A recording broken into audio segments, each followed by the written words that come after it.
Any sort of serious tragic actor, if they're playing Hamlet, they have the fence, the Beecher's Brook ahead of them is to be or not to be, and they just, the audience leans forward. How's he going to say to be? And in The Importance of Being Honest, it's the single word handbag, which was made famous really by Dame Edith Evans, who was in the 1939 production and then in a film version, and she goes handbag like that, and of course I think I can't do it like that. We'll switch the cameras on because we have a lovely guest in that you need to stare at and look deep into those beautiful eyes and just marvel at the wonder of Sir Stephen Fry. Yeah. Nice to see you. Thank you very much. Lovely to be here, as always. It's lovely. Happy birthday. You finally lived up to your Roman numeral. That's right. Exactly. Radio X is 10. Yeah. And it's amazing that I'm still here. You're about to burst into a Sondheim song. Yes. The thing is, we had a meeting just over 10 years ago, me and my manager at the time, who's not my manager anymore, but still one of my best friends, and we had a big meeting about coming here. And as I walked out of the hotel and we walked down the road, I said to my manager, I said to Holly, I bet you £100 I don't get to the end of this contract. I just don't think it's going to work. And she goes, I'm not taking that bet. And I went, why? She goes, because I absolutely agree. I don't think you'll last. And it's been a decade of us doing this. So ridiculous, isn't it? And Johnny Vaughan, the pair of us. We were just talking about Johnny, actually, in the green room that you give us, which is literally green, lovely green leather seats. He is one of the most remarkable people any of us know, isn't he? His energy, his knowledge, his enthusiasm. He's a boundless puppy. He never stops. Never. He's the sweetest, best and most extraordinary figure. Do you have a message for him if we can send it to him for later? Sending much love. I bumped into him in the street about a week and a half ago. I was coming off a bicycle. He was getting out of some enormous Mercedes, and he said he'd come and see my play. So I'm holding you to that promise, Johnny. You are such a pro. You really are. We just jimmied in my You've plug. Literally gone from Radio X, happy birthday, Johnny Vaughan, my play. That was a masterclass. Well, it's Oscar Wilde's play. It's not mine, but I'm in it. I'd love to. It would have been nice for the facade of you. You've only come on the show because you've missed us. I'm killing two birds with one stone, or hugging two bears with one arm. So the show is. I mean, this is very right up the Chris Moyles Show street. The Importance of Being Earnest, which is the Oscar Wilde play. It is going to be back in the West End in the latest adaptation, of which there have been many. And you will be playing the role of Lady Bracknell. Lady Bracknell. Now, is that traditionally played by a gentleman? Not necessarily traditionally, no. She's a woman, but it has been on quite a few occasions. David Suchet, 10 or so years ago, played Lady Bracknell. The wonderful British actor who's better known in America than over here, Brian Bedford, played him on Broadway. I did, in the 80s, I did a scene from it with Quentin Crisp playing Lady Bracknell. Yeah, so it's been done. It's not a pantomime dame idea, or that I'm sort of playing her as, as a formidable Victorian aunt. It's not a camp or a drag thing. Right. It just somehow suits the character. She's, because the rest of the cast are young people, well, at least four of them, it's about two pairs of lovers, and they are young and kind of carefree and gay in almost every sense of the word in this production. And she sort of represents the rules of society firmly, trying to bring order to their sort of chaotic splendor. You look fantastic. We were just looking, and you're right. It's not because you would assume, maybe it's a bit camp and it's a bit panto-damey, but even in the poster there, it's like I wouldn't even know that was you. No, good. I thought the same thing actually. Yeah. No, that's good. And who's to your left in that? To my left is Shobna Gulati, who's playing Miss Prism, and to my right, or camera left, as it were, is Hugh Dennis. You might remember that from might have been Outnumbered and many other wonderful performances. He was it Hugh Dennis that was ahead of me on the escalator getting off the tube the other day? I think it was Hugh Dennis. Yeah, and I had 40 seconds of staring at his arse.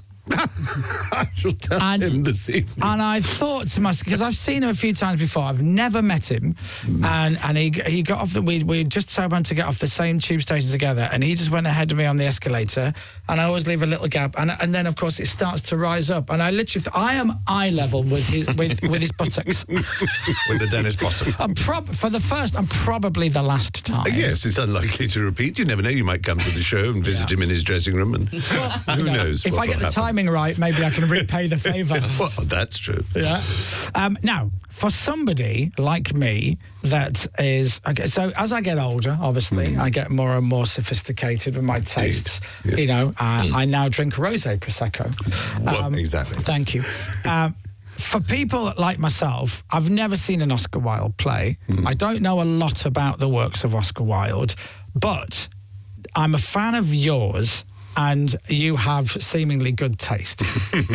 And I would imagine, first of all, my instinct is, I don't think this is for me. And then I see the poster, and then I see that you're in it, and then my brain starts to go, hold on, Chris, you're doing that northern thing where you're like, I don't think Oscar Wilde, this old-fashioned play is not for me. Actually, you're probably going to tell me it's very, very funny. It is extraordinarily funny, both in story and in language. It never loses its lightness. It's in the air all the time. It's an extraordinary thing that in Queen Victoria's reign, 60 years until our own Queen, the longest reign in British history, more theatres were built than had been built in Britain at any time before, and indeed in Europe. In London alone, dozens and dozens and dozens of theatres. Theatre was the medium. And yet in all that 60 years, the only masterpiece is The Importance of Being Earnest. Even Wilde's other three comedies veer into melodrama and a bit of sentimentality on occasion. The Importance of Being Earnest is like it's a floating bubble of joy. It's absolutely extraordinary. And there is no other play from the period, from the entire 60 years, that is continually remounted. A few years later, there was George Bernard Shaw, Ibsen, Chekhov, a whole new world of drama. But in that 60 years, Wilde was the only one who produced something absolutely magical. He called it himself a delicate bubble of fancy. It teaches us to treat the trivial things in life seriously, and the serious things in life with a sincere and studied triviality. And it is absolutely, it's extraordinary. The three elements of any piece of performance art, or indeed fiction, I guess you could say, are the language, the characters, and the story. And in all of these, there is a brilliance that is just matchless. It was his finest achievement, and there's a tragedy to that, which we don't bring out because I don't think that would be true to the play. But it was premiered, as it happens, I think it was Valentine's Day, 1895, and only a week or so later, Wilde came crashing down. It was an enormous triumph. It was the biggest triumph the Victorian stage had seen. He was feted as the great genius of his age. And then he made the awful mistake of suing the father of his lover. His lover, Lord Alfred Douglas, had a father called the Marquis of Queensberry, whom we might remember for the Queensberry rules of boxing. So you can imagine he was a fierce aristocrat, and he didn't like the fact that his son, Bosie, as Alfred Douglas was called, was consorting with this man, and he left an open card at Wilde's club saying to Oscar Wilde, posing as a sodomite, a word he misspelled, in fact. And Wilde sued him, which was a terrible mistake, because Queensberry's lawyers, instead of just saying, well, he has the right to say that, they sent out private detectives and collected evidence that Wilde had lived a life of same sex. And so the case collapsed. And not only that, everyone said, well, Oscar, you've got to get out of the country, because this was, to say it was against the law, I mean, but he stayed. And was arrested in the Cadogan Hotel. Mr. Wilde, we have come for to take you where felons and criminals dwell. We must ask you to come with us quietly, for this is the Cadogan Hotel. It's a poem by John Betjeman called The Arrest of Oscar Wilde. But and he was sent to prison for 2 years hard labour. And he exiled to Paris. He couldn't be seen in England, and died aged 46. Was he 46? Yeah, only 46. And so this was the How long did he? Sorry to interrupt. How long did he last after? He died in 1900. Right. Okay. In November the 30th, 1900. Wow. And he'd only just turned 46, in fact. His birthday is October the 16th. I never knew it until I was researching our chat today that, now am I right in saying that the word earnest, is this true? It was a gay code. It was a code for a gay man. I didn't know that. Yeah. It's continued into the 20th century. The poet W.H. Auden and his friend Christopher Isherwood, who are sort of famous pair of gay figures, they used wonderful words. They would say of someone, is he musical? the one that Isherwood said that was best was just say, is he so? But earnest was the one they used, right. and the last lines of the play, I finally realised for the first time in my life the vital importance of being earnest. Wow! And it's a pun as well because it's all about the name Ernest. The girls won't marry anybody unless their name is Ernest. They have this passion for the name Ernest. We had a lovely message come in. Well, look at this. Anthony says, "Can Stephen stay? I could listen to him talking about Oscar Wilde all day." Oh. Nice. That's very hoping to see him on stage. I was very inspired by his Less Travelled book. Oh, that's You nice. can love Radio X and poetry, and You everyone loves certainly Stephen Fry, says Heidi. That's nice. Thank you very much. That's a lovely message. It's very funny, says Martha. You should go. Okay, fine, I'll go. And then somebody else asked if you could say a handbag. This is, any sort of serious tragic actor, if they're playing Hamlet, they have the fence, the Beecher's Brook ahead of them is to be or not to be, and they just, the audience leans forward. How's he going to say to be?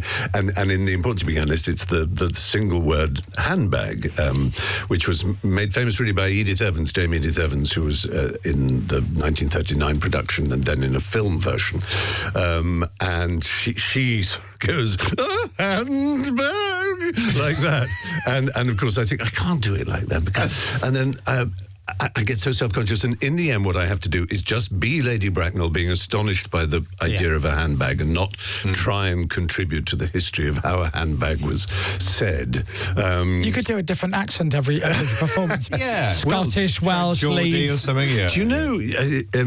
do you remember the amazingly wonderful actress Irene Handel? Yes. Metal Mickey. Yeah, that's right. And out of all her work. And the Italian job. Benny Hill's sister in the Italian job, yes. And she usually played sort of Cockney chars and sort of figures like that. Yeah. But she was actually originally Austrian, Handel, like the composer. Oh. And Jonathan Miller did a production of The Importance of Being Honest, and for its out-of-town trial, she played Lady Bracknell as Austrian. Hint big, she said.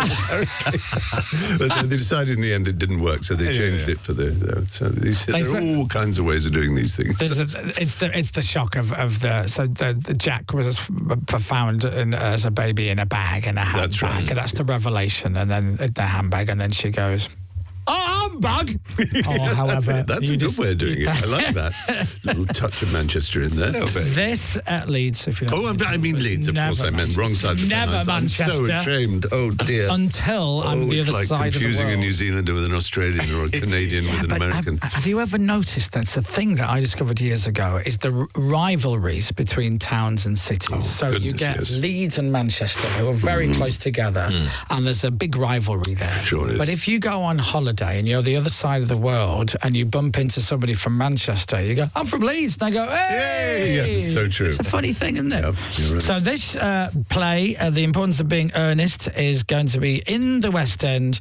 It's going to run at the Noel Coward Theatre until the 10th of January. I don't know when it starts, but I've got... Well, we're already in previews. Good, all so right, okay. The official press night is next Tuesday, the 30th. Which is a weird...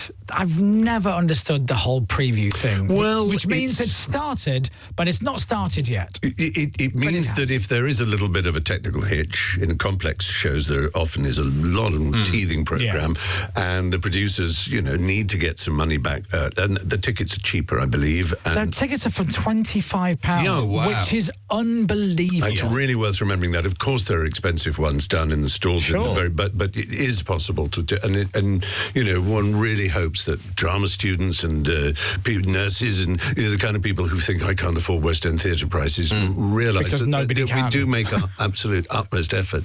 Because it's a good theatre. It's got the gods, as they're called, the very top gallery, which is very high. And you can, as Barry Humphries as Edna always used to make wonderful jokes, cling on, darlings. And she used to call it the mantelpiece. All my little ornaments on the mantelpiece. But actually, if you go up there, which I did when they were rehearsing another scene without me, and I looked down, it's a fabulous view. Yeah. The set looks like a marvellous doll's house, and you can hear and see perfectly well.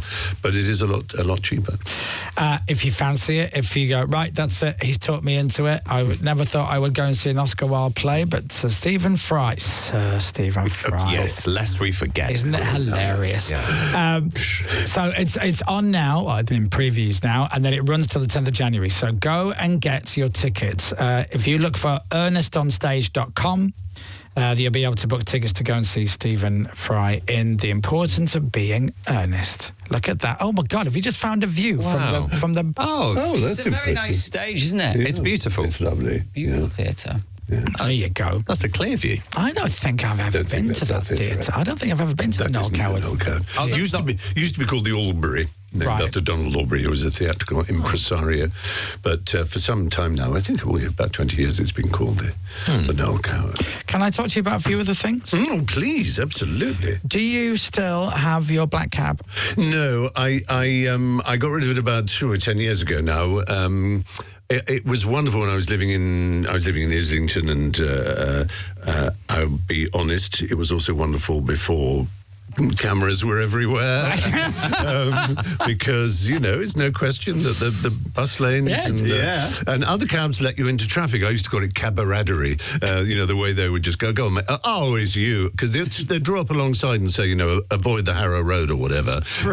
And it's a wonderful thing that under black cab. I'm an enormous admirer of them. They take now at least 3 years to get the knowledge. And everyone says, oh, well, you've got GPS, you don't need them. But you do, you really do. But partly their courtesy, the knowledge of London means that, they're better than GPS, frankly, because they always know the best way to go. Yeah. And I always, when I get a black cab in London, because the knowledge to know all the streets, it is unbelievable. You're the mastermind world champion every time. And it teaches them things. Because I used to actually live in Gibson Square in Islington, and Gibson Square, as it happens, is the first route all cabbies learn is Manor House to Gibson Square. You know that the knowledge is composed of these runs, these routes. And they have to repeat them when they do their appearances and say exactly, comply at the lights, left filter, all this kind of thing, and passing that hospital, or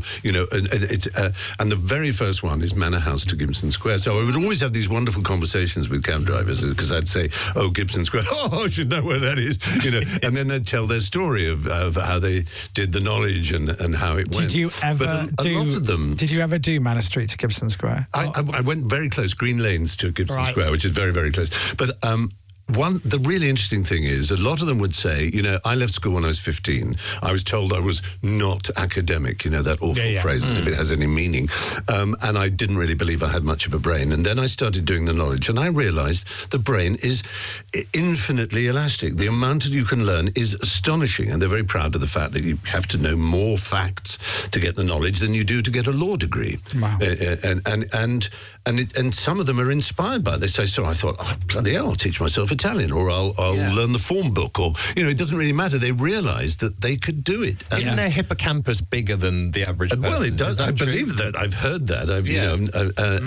But it is an inspiring thing to remind everyone, and there are so many ways, everything that we can regard as quite bad in the world, you could try and leverage to make good. And one of the things that people said, oh, have you seen this thing on Netflix? And I had to confess, I said, the only thing that I watch on Netflix are German things, because I'm trying to sort of brush up my German. I used to love German as a language, and I did it at school, and it gets very rusty. I hadn't been for several years, and if you're not around Germans. But one of the beauties of things like Netflix and all the other streamers is that they have an enormous number of things from other countries, Spanish, German, French, Polish, whatever. And you can watch them in the original language with subtitles. Yeah. And I have to say, particularly German. I mean, there's Babylon, Berlin, and there's Dark. I mean, they're amazing programs. I mean, brilliantly made. But you watch them and you find after, a few episodes, you're actually looking at the screen and, I haven't looked at the subtitles for ages. And then you look down because there's a complicated thing. And you're just keeping your brain active and enjoying yourself at the same time. Yeah. It's so easy to do. And you feel this is the best use of some of the... Otherwise, you just, Netflix and a pizza and just sort of binging, you feel it's a bit... You're not really giving yourself... Whereas you can... Yeah, I feel as though getting my audience to go to see an Oscar Wilde play in the West End is one thing. I don't think I'm going to get them all to start watching Netflix in German. Well, Spanish then. Spanish will do it. So they can go to Ibiza. Well, that's rather outdated, I suppose. I must say as well... I've just come back from it. Oh, have you? Love it. I also love The Morning Show, and I just started watching season 4, I think it is. Season 4 has just come out. And I watched the first episode the other day. And I did that thing where, because there's so many great shows now, I watched the end of season 3 to remind myself where I was. And I'm like, I totally forgot you're in it. Because I was watching The Morning Show, which I loved.